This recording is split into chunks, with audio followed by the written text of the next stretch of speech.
first to recognize that we have inequity. We need first to recognize that the problem exists, to take action to improve this problem. To recognize that they can take up space in different leadership positions, and we should look forward to doing those things by, getting the right qualifications and putting ourselves in those spaces where we can be recognized and that our efforts and contributions can be seen. I think this is 2022 and we have been talking about this for a while. Unfortunately, the mindsets are not changing. That's why we're still lagging behind. We really need to start with the very young generation so that the mindset is already assimilating the women's place today, so that as they grow up, the work won't be as hard. International health institutions should recognize that they do need women, and they should deliberately create opportunities for women to take those positions by looking for ways in which their work affects women and identifying women who are qualified to take up leadership in those projects.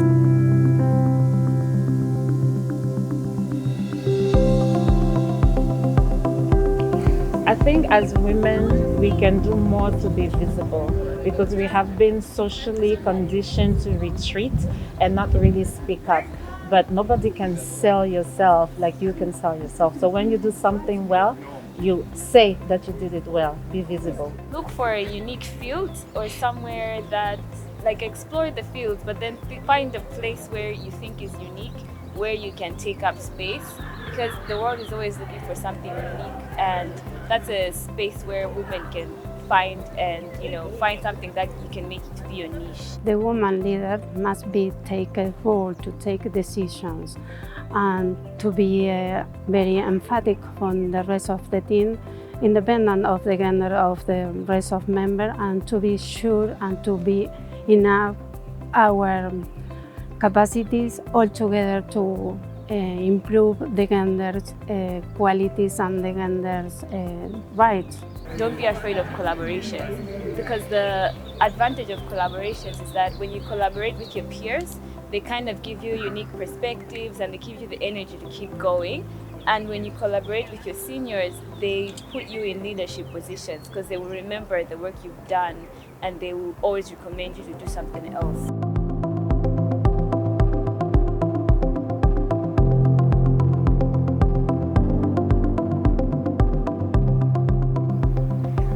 As a scientist in Cameroon, that happens a lot. So many times I will find myself as the only woman.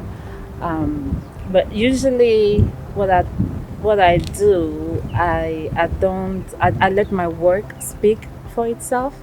I let my knowledge speak for itself, and I don't think about the fact that I'm the only woman. I just think about how I need to show up and perform. I've been pretty fortunate to be in a lot of groups where there's a lot of women.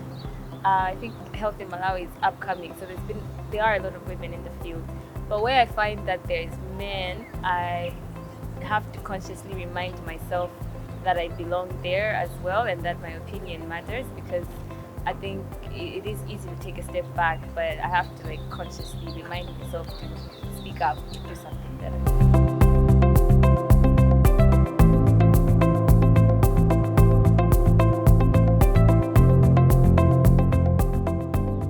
Is the balance between my work, my professional life, and my family social life. I work very hard to find the balance. It's never 50-50. Sometimes my professional life has to suffer in order for me to take care of my family. Sometimes my family suffers in order to take care of my professional life. But in the end, in the long term, I think because I make it a point to find that balance, it ends up working out.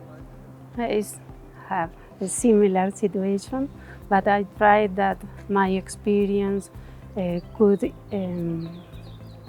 encourage my kids to take the model and grow and fight for her rights. See your mother like a worker and use them like a motivation for him. And in your case? For me right now, it's to do what works for me, in the sense that to be a bit holistic with my life. I think I used to think of it, be very career based and trying to tick off all the boxes, but I'm learning to take a step back and decide exactly which box works for me and not just try to do everything.